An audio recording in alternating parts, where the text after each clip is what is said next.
On aimerait croire qu'une innovation remarquable apporte à son auteur une compensation financière ou à tout le moins une place dans l'histoire. Vous serez scandalisé d'apprendre l'histoire de cet homme dont les inventions ont révolutionné notre vie et qui est pratiquement tombé dans l'oubli.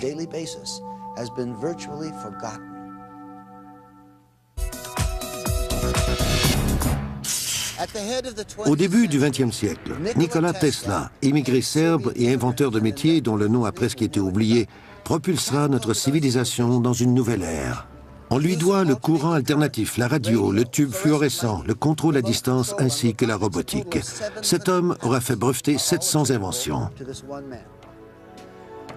Le 7 janvier 1943, à environ 22h30, alors que le monde est engagé dans une lutte à finir contre les forces du mal nazies, Nikola Tesla rend son dernier souffle.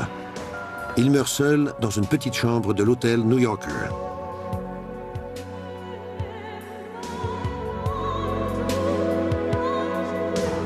À l'extérieur, la ville bat son plein et lui de tous ses feux. Tesla aura légué au monde son invention la plus fascinante, l'électricité alimentée par courant alternatif. Il était très conscient de l'impact et des conséquences qu'allaient avoir ses inventions sur la civilisation. Tesla aura été reconduit à sa dernière demeure sans que le monde lui accorde les hommages dus au géant qu'il était et dont les découvertes sont toujours au cœur des plus importantes recherches scientifiques. Il est l'un des plus grands génies du 19e siècle. Edison était un scientifique en avance sur son temps, mais Tesla le surpassait à tous les égards. C'était un solitaire. Il faisait ses recherches de façon indépendante, hors des circuits scientifiques. Les gens dits normaux devaient le considérer comme un excentrique. Il a donné à notre pays un lot immense d'inventions, riches en applications technologiques de toutes sortes. Il a transformé nos vies. Collectivement, nous avons amélioré notre sort grâce à lui. Pourquoi un personnage d'une telle stature a-t-il été si peu reconnu par ses pairs et par le public? Probablement à cause de l'envergure et de la complexité de ses travaux inachevés, dont la portée a été perçue différemment par ses contemporains.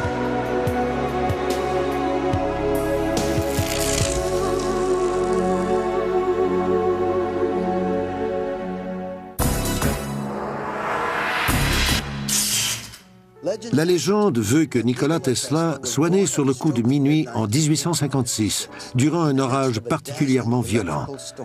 Sa plus grande aspiration, alors qu'il est un jeune homme, est de harnacher l'énergie des chutes Niagara. Il réalise son rêve et impose le courant alternatif. Aujourd'hui, près d'un demi-siècle après sa mort, le mystère entourant Tesla demeure entier. Pourquoi ses contributions à la science, nombreuses et éblouissantes, ont-elles sombré dans l'oubli? Philanthrope, doté d'un grand amour pour son pays d'adoption, Nikola Tesla est bien sûr surtout un génie à l'imagination débridée, qui correspond à l'idée que l'on se fait du scientifique un peu fou, dont le plus grand crime aura été d'être trop en avance sur son temps. Fils d'un pasteur très strict et d'une mère brillante et inventive, Tesla, un Serbe, grandit dans un petit village de Croatie. Doté d'une mémoire photographique exceptionnelle dès l'âge de 18 ans, il maîtrise 6 langues et commence à être reconnu comme un inventeur de haut calibre. Il possède un talent incroyable, celui de visualiser ses inventions. Il peut voir chaque élément d'une invention, les assembler, en vérifier le fonctionnement, y apporter des correctifs, et tout ce processus se déroule dans sa tête, même pendant qu'il dort. Depuis sa tendre enfance, Tesla était capable de visualiser des objets de façon si intense qu'il ne pouvait pas faire la différence entre un objet réel et le fruit de son imagination. En 1884, Nikola Tesla émigre aux États-Unis. Sans le sou, il se présente à Thomas Edison qui l'embauche immédiatement. Okay, Tesla, consider yourself introduced. Lorsque Tesla décrit à Edison son projet sur le courant alternatif et son système de moteur à courant polyphasé, beaucoup plus efficace que le système à courant continu d'Edison, ce dernier commence à voir en Tesla un dangereux compétiteur. Même si le système était meilleur que le sien, Edison ne supportait pas d'être déclassé. Les gens très compétitifs sont ainsi faits. Ils vont chercher à se détruire. Un prix est offert à quiconque réussit à harnacher et à transmettre l'énergie hydraulique de Niagara Falls à Buffalo, dans l'État de New York. Edison s'emploie à discréditer Tesla et son courant alternatif. Alternating current is a danger to human life. Start the generator.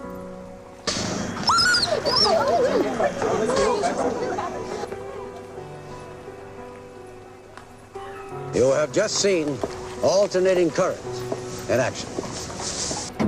Malgré l'opposition d'Edison, le système de courant alternatif proposé par Tesla est adopté. En mai 1888, George Westinghouse entend parler de ce remarquable inventeur et achète les brevets du courant alternatif. Dès 1897, le nom de Tesla et celui du courant alternatif deviennent connus dans les foyers du monde entier. Il savait ce que l'implantation du courant alternatif et l'électrification signifiaient pour le monde entier. Les changements draconiens que ces inventions apporteraient à la vie quotidienne, à l'information en général et même à l'état mental des êtres humains.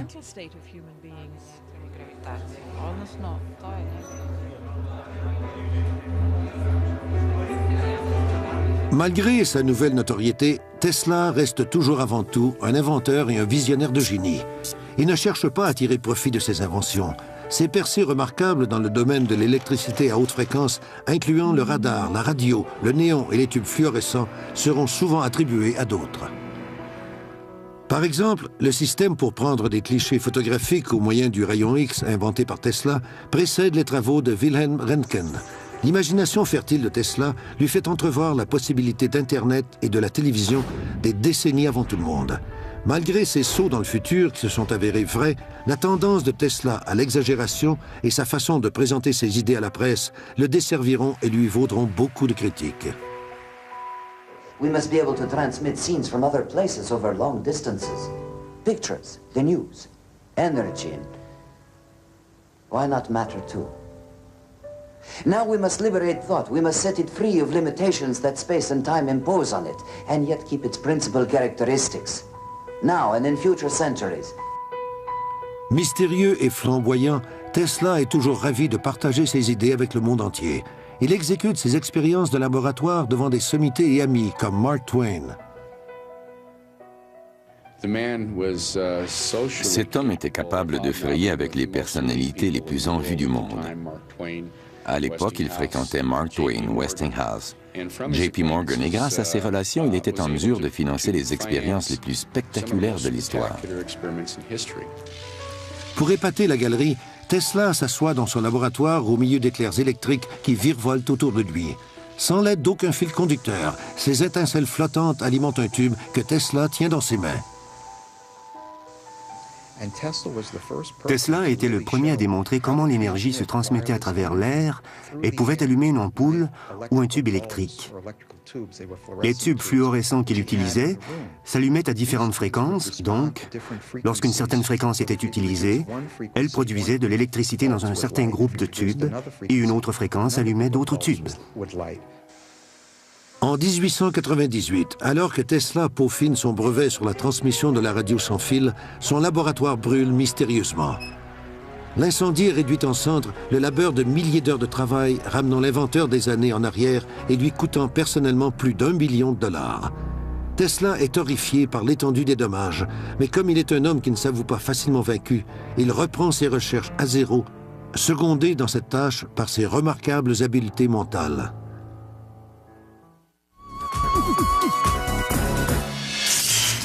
En 1899, Tesla emménage à Colorado Springs et poursuit ses expériences sur les ondes terrestres et atmosphériques. Trouver de nouvelles formes d'énergie gratuites à la surface du sol comme dans les airs demeure sa grande passion.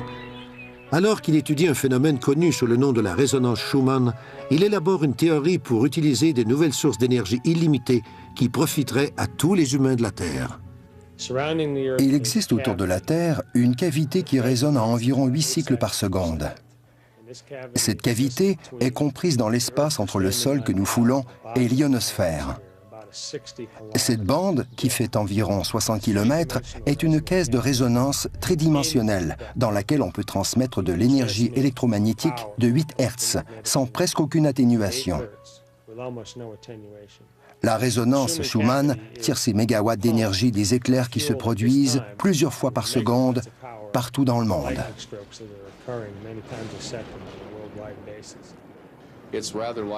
C'est à peu près comme un enfant qui tiendrait un ballon retenu par une corde. Tesla était si créatif qu'il projetait d'utiliser son émetteur d'énergie pour frapper le ballon d'électricité avec une pulsation électrique qui répartirait cette énergie dans l'ionosphère.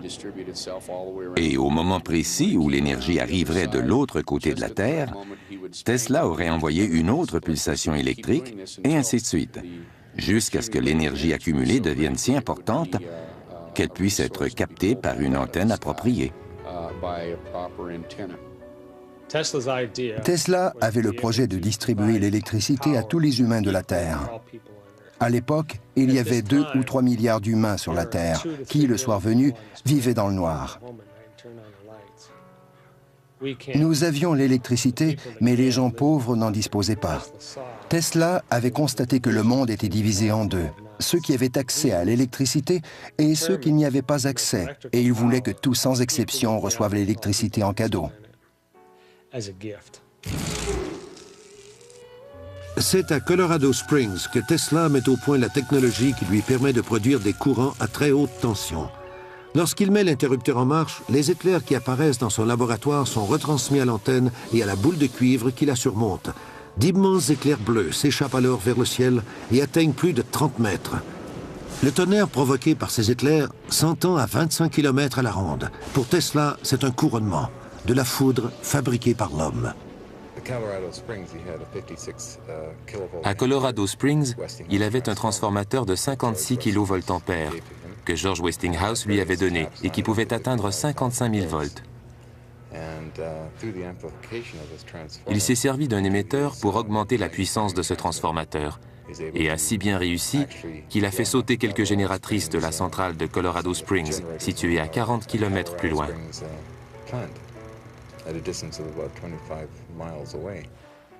On a cru tout d'abord qu'il avait tiré tellement d'énergie de la centrale électrique que les génératrices avaient sauté. Mais aujourd'hui, on pense plutôt qu'il avait capté de l'énergie dans l'air ambiant, à haute altitude, et que cette énergie a été reconduite dans ces génératrices. Comme on ne peut pas réintroduire de l'énergie électrique dans des génératrices sans faire fondre les circuits, bref, on a refusé de leur vendre de l'électricité tant que Tesla et son assistant n'auraient pas réparé les génératrices.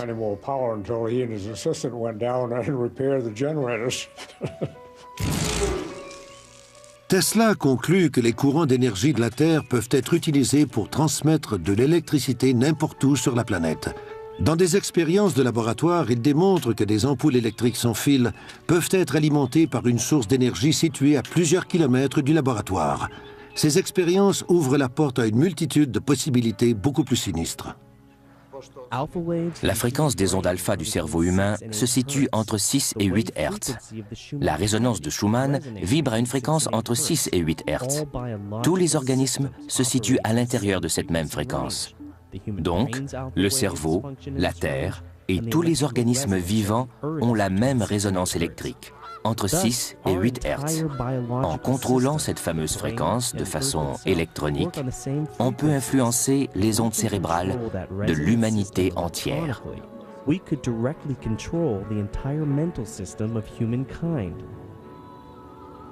Conscient des conséquences terribles que sa découverte pouvait avoir, Tesla décide de la mettre en veilleuse. Suite à ces expériences qui s'avèrent plus que concluantes, Tesla décide de quitter Colorado Springs et de revenir à New York. À la recherche de financement, il fraye alors dans le monde de la haute finance, où il fait la connaissance du richissime banquier JP Morgan. Ce dernier se laisse vite convaincre par Tesla, qu'il connaît de réputation, d'investir dans un système de diffusion à l'échelle mondiale qui rapportera des millions.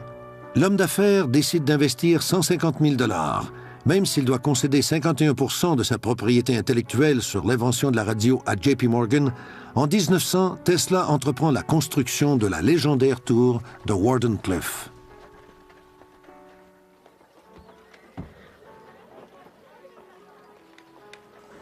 Tesla voulait prouver que l'énergie se retransmettait par ondes radio. Tesla avait convaincu ses investisseurs, mais c'était l'électricité qui l'intéressait avant tout. Alors que la tour est en construction, Tesla apprend que Guglielmo Marconi vient de retransmettre des ondes radio à travers l'Atlantique. Morgan menace de se retirer du projet. Loin de s'avouer vaincu, Tesla transforme le projet de la tour Wardenclyffe en un projet encore plus ambitieux. Il convainc Morgan qu'il peut ériger un système de tours qui lui permettra de capter l'énergie de l'ionosphère. Ces antennes géantes rendront possible la réalisation de son vieux rêve, celui de pouvoir transmettre l'électricité sans fil partout dans le monde, en d'autres mots, de l'énergie gratuite pour tous. Tesla a été traité de fou parce qu'il disait pouvoir générer de l'électricité sans carburant, sans énergie solaire et sans énergie éolienne. Et il le pouvait. C'était bien sûr quelque chose que les compagnies pétrolières voulaient empêcher à tout prix. Tesla était aussi capable de transmettre de l'énergie électrique sans fil à travers l'atmosphère. Morgan a mis fin au projet lorsque les conséquences commerciales sont apparues. Ne voyant aucun profit à retirer des installations de Tesla et convaincu que Marconi monopoliserait la radio, Morgan se retire. Ironiquement, 40 ans plus tard, la Cour suprême des États-Unis déclare que Marconi s'est servi des brevets déjà détenus par Tesla pour mettre au point sa technologie de la radio. Tesla est reconnu pour être l'inventeur de la transmission sans fil. Certains croient que le fiasco de Wardenclyffe n'est pas qu'une affaire d'argent. Ils soutiennent que Tesla lui-même aurait sabordé son projet de peur qu'il ne tombe entre les mains de gens peu scrupuleux, causant ainsi plus de mal que de bien aux hommes et à la planète. Même si à la fin Morgan a coupé les fonds pour le projet de la tour Wardenclyffe, je pense que ce projet n'a pas été stoppé par manque d'argent. Tesla y a mis fin parce que ses idées pouvaient servir à des fins militaires. C'est probablement la décision la plus sage qu'un scientifique peut prendre. Pour la première fois, Tesla reconnaît dans un article publié dans le New York Times que Wardenclyffe pouvait être utilisé pour abattre des avions. Il a fait marche arrière avant qu'une catastrophe dont il aurait été responsable se produise. Parce qu'en étant capable de soutirer et de diriger l'énergie de l'ionosphère, quelques 2 milliards de volts, il était en mesure de détruire une ville, une arme encore plus dévastatrice que la bombe atomique. Tesla a-t-il découvert l'arme de destruction ultime? La réponse à cette question n'est toujours pas claire. En 1915, une rumeur veut que Nikola Tesla et Thomas Edison reçoivent conjointement le prix Nobel, mais la rumeur s'avère fausse. 2 ans plus tard, Tesla reçoit la médaille Edison décernée par l'Institut américain des ingénieurs électriques. Toute la crédibilité que cette récompense aurait pu lui apporter est vite détruite par la propension de Tesla à se vanter que Wardenclyffe peut être utilisé pour modifier les conditions atmosphériques. Pendant la guerre, ils ont démoli la tour parce que les militaires croyaient qu'elle servait à espionner. 2 ou 3 charges de dynamite ont été nécessaires pour la faire tomber. Elle était si bien construite qu'ils ont eu du mal à la démolir. Mais avant que la tour ne soit détruite, on a fait des expériences sur les ondes scalaires. Tous les oiseaux, les mouettes, avaient déserté la région dans un périmètre de 30 km. Les pêcheurs se sont plaints qu'il n'y avait plus de poissons dans une zone de 15 à 25 km pendant que la station opérait. Les animaux avaient le même comportement étrange que l'on peut observer durant le jour ou les heures qui précèdent un tremblement de terre.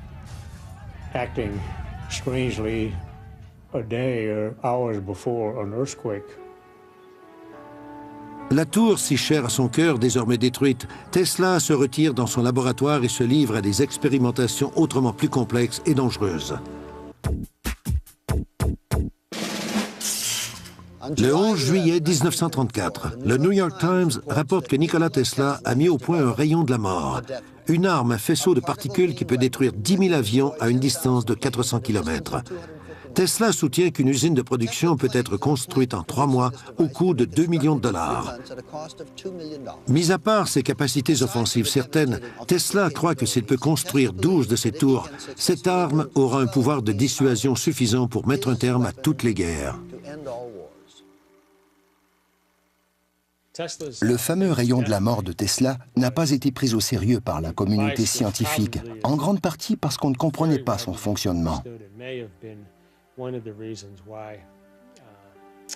he didn't receive some of the respect by the scientific community that he may have well deserved. Je pense qu'aujourd'hui encore, beaucoup de gens croient que le rayon de la mort est un truc un peu ésotérique que l'on voit dans les films de science-fiction.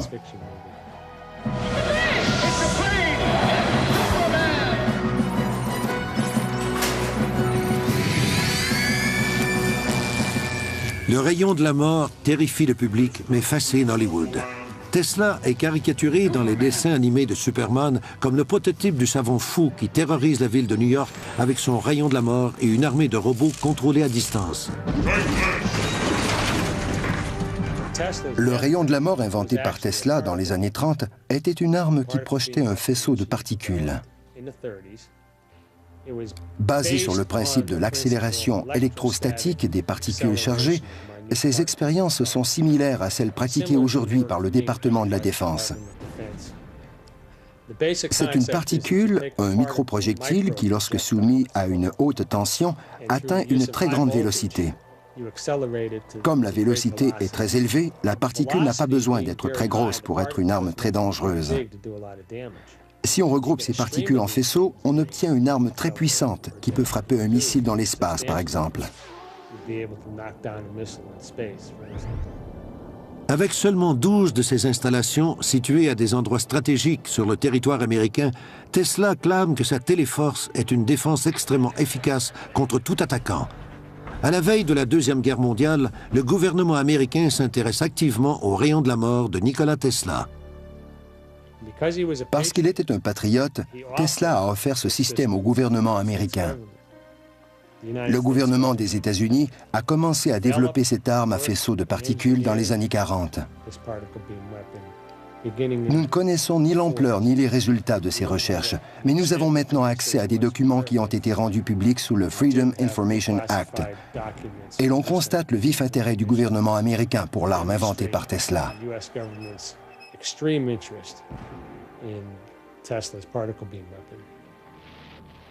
Le New York Times déclare que le rayon de la mort, en projetant des rayons de particules à travers l'espace, peut causer la mort de millions de soldats et que c'est à ce jour incontestablement la plus grande invention de Tesla.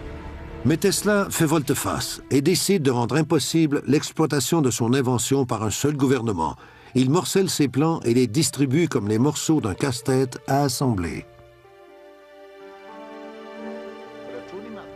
Il les donne aux gouvernements anglais, canadiens, américains et russes. Ils devaient se consulter et se mettre d'accord avant d'avoir une vue d'ensemble sur l'invention. Il s'était rendu compte que les gens n'étaient pas assez matures pour avoir cette information. C'est la raison pour laquelle Tesla avait forcé ses gouvernements à dépendre les uns des autres. Il existe des preuves que Tesla avait donné une partie des plans aux Russes qui étaient à l'époque nos alliés.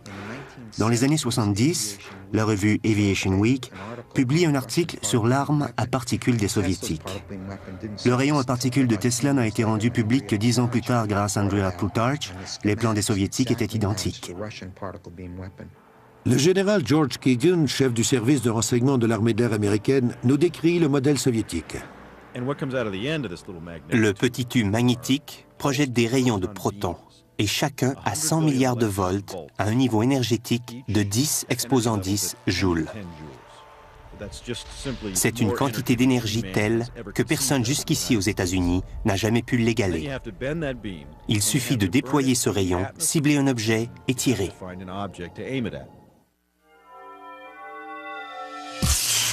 Le 16 mai 1935, Nikola Tesla fait parvenir aux scientifiques et aux ingénieurs russes une proposition concernant la haute tension et l'accélération des particules. En novembre de la même année, il reçoit en retour une longue liste de questions. Les historiens militaires croient que dès 1968, les Soviétiques ont complété à 100% leur programme de défense spatiale. J'ai appris de sources très sûres qu'en 1977, les Soviétiques s'apprêtaient à tester dans l'espace le laser le plus puissant de l'histoire, 10 fois plus puissant que tous les lasers développés aux États-Unis. Lorsque je suis devenu chef du service de renseignement de l'armée de l'air américaine, le premier geste que j'ai posé a été de déclarer que notre priorité numéro 1 serait de développer un tel projet. Nous avons rencontré 40 ou 50 des meilleurs physiciens nucléaires du monde libre, du calibre de Edward Teller. Pendant 6 ans, avec un budget de 60 millions de dollars, ces scientifiques ont travaillé un projet secret, nom de code, projet CISA. Leur but, développer un rayon à électrons qui soit capable d'abattre un engin balistique à portée intercontinentale. Ils ont échoué. Aujourd'hui, la Maison-Blanche et le département de la Défense gardent un silence embarrassé, alors que les techniciens et les scientifiques qui ont participé à ces recherches s'aperçoivent qu'après analyse, ils ont peut-être trompé les attentes de la population américaine. Le président Reagan, en élaborant sa stratégie de défense, cherche-t-il simplement à combler l'écart entre Américains et Soviétiques? All we can do is make sure that technology becomes the ally and protector of peace. That we build better shields rather than sharper and more deadly swords. In so doing, maybe we can help to bring an end to the brutal legacy of modern warfare. Le retard des États-Unis dans la course aux armements fera en sorte que les découvertes de Tesla ne seront adaptées que 100 ans plus tard, dans un but à la fois de défense et d'attaque. La dernière en liste, les rayons à particules installés sur des satellites.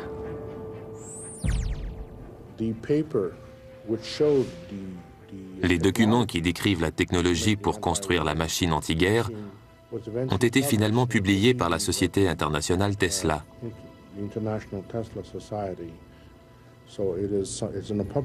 Ces renseignements sont donc aujourd'hui du domaine public. Le plus extraordinaire, c'est de constater à quel point le programme Guerre des étoiles et les armes à rayons qui y ont été développées sont presque identiques à celles proposées par Tesla. Lorsque j'ai eu ces documents en main, je les ai soumis à des experts en aérospatial et je leur ai demandé d'analyser cette technique pour générer de l'électricité à haute tension. À l'époque, la firme aérospatiale pour laquelle je travaillais faisait des recherches technologiques sur le rayon à particules. Un groupe d'études élaborait des propositions à soumettre au gouvernement américain sur les armes à composantes énergétiques. J'ai donné ces documents à l'équipe de recherche et je leur ai demandé de les analyser. On m'a répondu que c'était intéressant et on ne m'a rien dit de plus. Tesla avait certainement en tête une foule d'armes très puissantes. Je pense que je peux me permettre de dire que les armes existent et que plusieurs pays les possèdent. Nous savons que les Russes se sont intéressés très tôt à des choses comme l'énergie à partir de l'espace. Ils étaient aussi très intéressés par les applications militaires.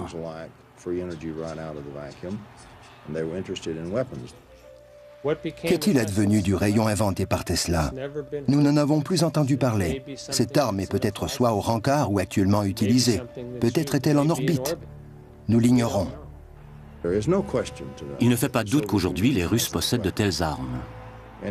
Et si ce que j'avance est vrai, et j'en suis absolument convaincu, 3 autres pays possèdent ces armes et surveillent activement la Russie. Ces 3 pays sont sympathiques aux États-Unis. Et je pense que cette situation a joué énormément dans la chute de l'Empire soviétique. 3 autres pays sont aujourd'hui en train de développer ce que j'appelle les armes Tesla, ou les armes à fréquence électromagnétique. Et ces nations sont hostiles aux États-Unis. Cette nouvelle donnée est assez inquiétante.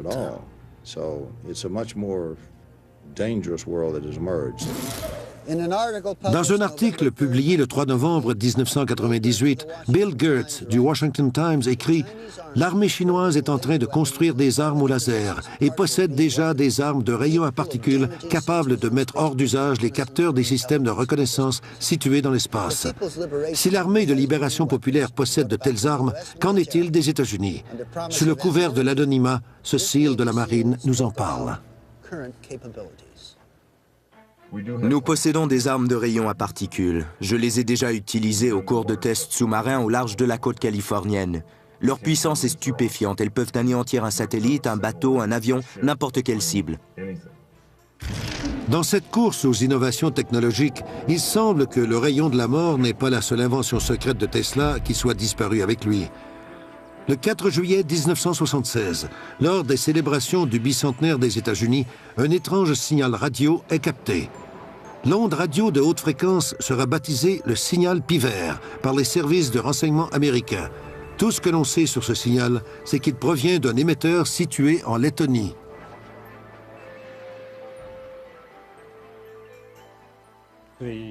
Les Soviétiques ont mené des expériences en vue de créer une aurore artificielle.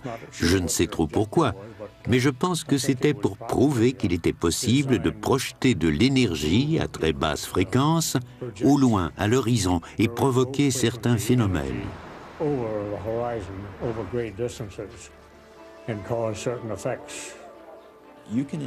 On peut reproduire l'effet qu'aurait une substance chimique sur un organisme vivant en utilisant des fréquences électromagnétiques extrêmement basses. Personnellement, je crois que ces expériences visaient à développer une nouvelle façon de communiquer avec leurs sous-marins. Le 13 juillet 1977, à 21h19 précises, le signal pivert cesse brusquement. Une étrange couronne se forme alors autour de la centrale électrique Edison qui dessert la ville de New York. La ville entière est soudainement plongée dans le noir, créant une situation de chaos et de confusion. Les effets de la panne de New York s'apparentent à ceux de Colorado Springs durant l'expérience de Tesla où des générateurs électriques surchargés avaient sauté. Lorsque la panne a commencé, les New-Yorkais se sont mis à se comporter de façon étrange. New York est devenu un endroit très dangereux. Un vrai casse-tête pour les policiers. Le secret de Tesla était-il que l'électricité pouvait affecter l'état mental de l'être humain? Si oui, ce secret était-il tombé entre de mauvaises mains? Qui est responsable du fameux projet HARP, inspiré par les découvertes de Tesla? Certains experts pensent que ce projet a été créé par le gouvernement américain et qu'il est le premier jalon d'une nouvelle ère dans la technologie militaire. La science est-elle au service de la guerre ou de la paix? Tesla se décrit comme un découvreur bien plus qu'un inventeur. Mais découvrir des choses implique une certaine responsabilité, et Tesla n'était pas sans l'ignorer lorsqu'il a développé cette nouvelle technologie militaire. Plusieurs pensent que Tesla a préféré garder cette nouvelle technologie secrète afin qu'elle ne tombe pas entre de mauvaises mains.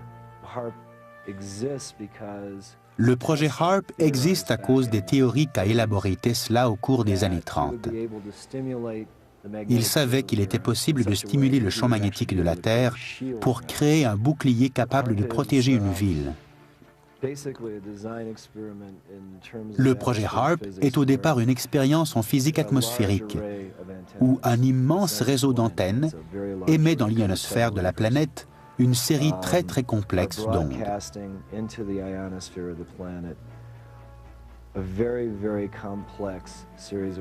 Et ces ondes sont spécifiquement conçues pour se conjuguer avec l'ionosphère, qui est une cavité de résonance.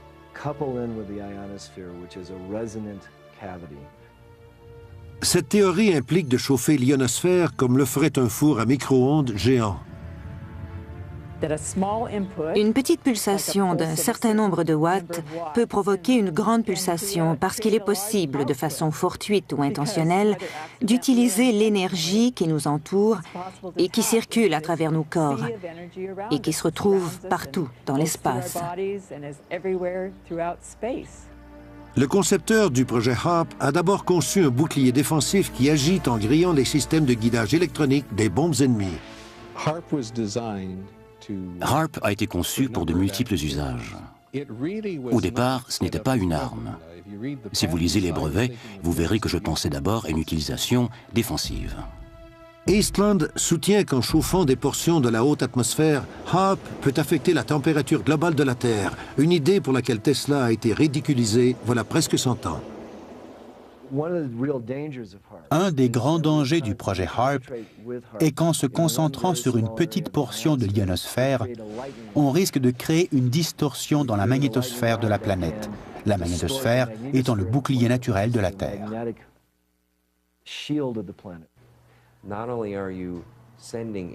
Non seulement envoie-t-on de l'énergie dans l'ionosphère, mais on crée surtout un couloir par lequel l'énergie entière de l'ionosphère pourra revenir à un endroit précis sur la Terre. Cette énergie frapperait le sol comme la foudre, mais de façon 100 fois plus puissante que les éclairs que nous connaissons.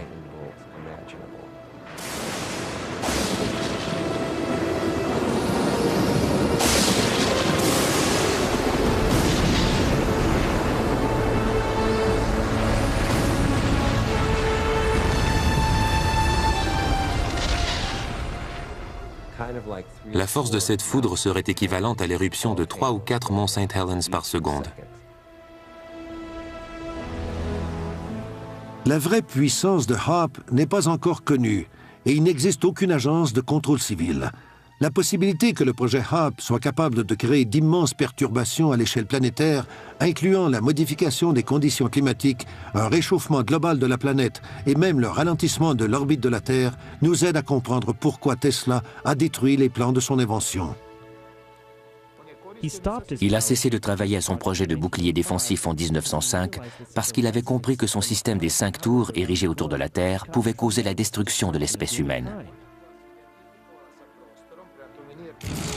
Peu de temps après, Tesla éprouve de sérieuses difficultés financières. Ses investisseurs sont soit morts ou ont coupé les ponts. Alors qu'il sombre peu à peu dans l'oubli, il continue à faire des recherches de plus en plus ésotériques.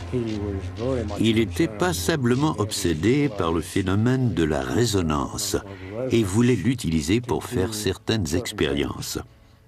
En fait, pour détruire des choses concrètes. À un moment donné, il a fait une expérience sur un édifice en acier qu'on était en train d'ériger sur Wall Street.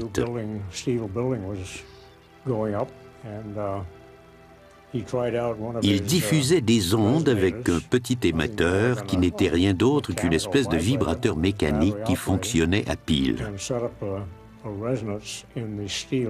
Les poutres d'acier se sont mises à vibrer, un peu comme lorsqu'on donne une poussée à un enfant sur une balançoire. La structure d'acier oscillait de plus en plus. Il a presque réussi à déstabiliser la construction. Les ouvriers qui y travaillaient ont eu la frousse de leur vie. Ils croyaient faire face à un tremblement de terre. Ils ont prévenu la police. Tesla a eu peur. Il a rassemblé son équipement et s'est vite enfui chez lui sans demander son reste. Il a été victime d'un autre incident malheureux qu'aujourd'hui on trouverait anodin, mais qui à l'époque a été considéré comme très sérieux. Il avait capté des ondes radio en provenance de l'espace. On sait aujourd'hui que des ondes radio sont émises par les planètes. La nouvelle a bien sûr causé toute une commotion, et tous les scientifiques se sont dit « mais quel fou, quel illuminé !» There were rumors you went to Colorado Springs in order to contact Mars, is that true? I never intended to. However, I recorded certain electrical impulses of unknown origin, and these were repeated at constantly timed intervals. It's possible they were a kind of signal from space. And did you in turn send them a message? Ask the Martians that question. Mr. Sessom, That's all today. No more questions, please. Les gens ont cru qu'il devenait fou. Il nourrissait les pigeons dans le parc et il avait l'idée de transmettre des signaux sur Mars. Tesla a une pensée tellement complexe, il est si excentrique que peu de ses collègues comprennent l'ampleur de son travail. Il est perçu comme une personne arrogante et hautaine. Il a été rejeté par les autres parce qu'il était différent, et à cause aussi de ses déclarations à l'emporte-pièce. Et lorsqu'il exposait ses théories, personne n'avait la moindre idée de ce qu'il voulait dire. Nikola Tesla aura vu de son vivant plusieurs de ses inventions étudiées puis adoptées par les militaires. Mais il devient de plus en plus apparent qu'en tant que citoyen de la planète, Tesla est au service d'une autorité beaucoup plus intemporelle. Il a rencontré Swami Vivekananda à New York à la fin des années 1890. Swami Vivekananda était probablement le premier yogi à venir en Amérique pour présenter la philosophie orientale à l'Occident.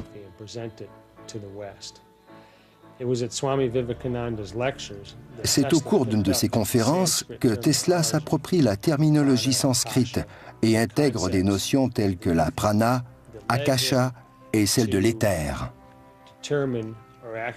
Ces termes nouveaux lui serviront à décrire la physique de l'univers et celle de la création de la matière dans notre dimension. Dans plusieurs de ses lettres, il dit que s'il avait à choisir une religion, il serait bouddhiste. Toutes ses pérégrinations dans les mondes parallèles, celui des rêves, des machines qu'il imagine dans son esprit, sont des manifestations similaires aux expériences des chamans. On sait que les solutions lui venaient souvent quand il rêvait. La vision de l'univers de Tesla, sa cosmologie, si je peux me permettre, est basée sur un point de vue spirituel. Et c'est dans la tradition védique qu'il a trouvé la terminologie spirituelle qui lui a permis de traduire ses idées sur le monde physique. On ignore ce qui a pu provoquer cette prise de conscience spirituelle chez Tesla, mais tout ce que l'on sait, c'est qu'il n'est pas le seul parmi les esprits de premier plan à avoir eu cette illumination. Il suffit de penser à Robert Oppenheimer, le père de la bombe atomique, ou à Albert Einstein, qui ont tous les deux reconnu à la fin de leur vie la singulière perfection de la vie sur notre planète.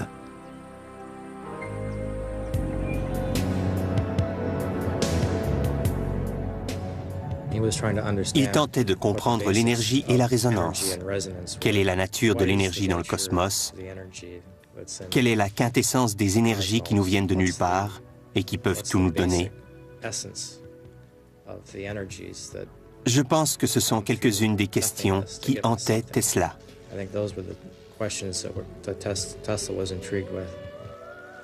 Lorsque Tesla s'éteint à l'âge de 87 ans, son héritage, plus de 700 brevets importants, tombe dans l'oubli, ignoré par presque tous, sauf par le gouvernement américain.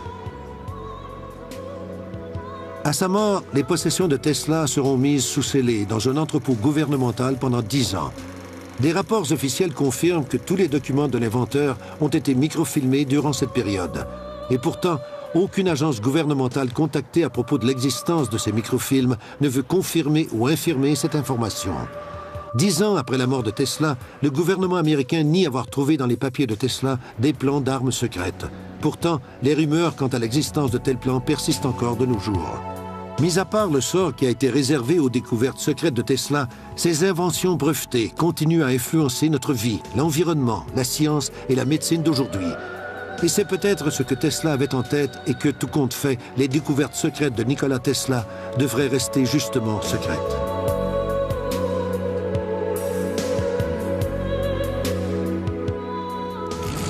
Tesla était en désaccord avec les scientifiques à propos de certains concepts de base des théories de la relativité et de la mécanique quantique. Il a perdu la faveur de la communauté scientifique de l'époque. Tesla connaissait à fond la mécanique quantique et la théorie de la relativité de Einstein. Ces deux théories ont été élaborées de son vivant. Il soupçonnait que tôt ou tard, ces théories seraient confrontées à une crise.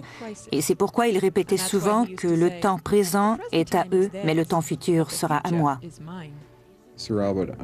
Albert Einstein disait aussi qu'il existait une foule de théories dans le monde et qu'elle n'était qu'un prélude à une découverte majeure dans le monde de la science et de la physique. Je crois que la science d'aujourd'hui aurait besoin de reconsidérer les théories de Tesla, parce que l'univers est plus complexe que ce que nous en savons et que nous sommes capables d'observer avec nos instruments. En tant qu'espèce pensante, nous avons atteint une étape dans notre évolution et nous sommes à deux doigts de comprendre et de manipuler l'espace, le temps et la gravité. Nous sommes à la veille d'une révolution technologique.